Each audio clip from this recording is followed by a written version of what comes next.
ایک دفعہ کا ذکر ہے، ایک چھوٹے گاؤں میں زید نامی لڑکا اپنی ماں کے ساتھ رہتا تھا۔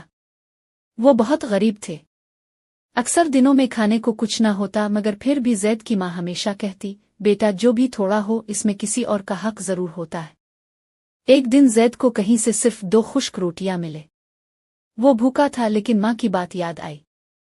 اس نے آدھی روٹی خود رکھی اور آدھی لے کر جنگل کی طرف چل پڑا، شاید کوئی بھوکا مل جائے۔ جنگل کے کنارے اسے ایک ضعیف بابا دکھائی دیے جو زمین پر بیٹھے تھے، کپ کپاتے ہاتھ، کمزور جسم۔ زید نے فوراً روٹی ان کے ہاتھ میں رکھ دی۔